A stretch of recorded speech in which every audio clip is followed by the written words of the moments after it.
আসসালামু আলাইকুম, সবাইকে আমার প্রতিদিনের রুটিনে স্বাগতম। আজকের রাত শুরু করতেছি সুপারমার্কেটের কেনাকাটা দিয়ে।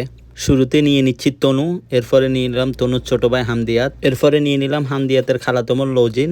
তাদের হিসাব করে চলে গেলাম ফার্মেসিতে। লৌজিনের নাকি খুব পেট খারাপ, ওর জন্য নিয়ে নিলাম ওষুধ। আসসালামু আলাইকুম, ভালো আছেন? এই তো দুই দিয়ে না। যাই হোক, এখন করতে হবে নিজেদের পেট পূজা, তাই চলে আসলাম বুরুসের দোকানে। বুরুস শেষ করে চলে আসলাম শর্মিলার কাছে, শোরমার কাছে।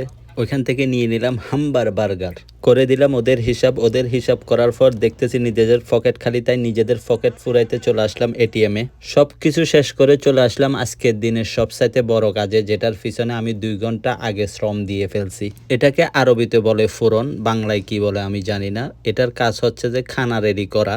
কেমন খানা কি সেটা আমার দেখার বিষয় না, আমি এতটুকু জানি এটাতে খানা বানানো হয়। এটার পিছনে তো আমি ব্যর্থ, এখন দেখার বিষয় ওনারা কতটুকু সফল হয়।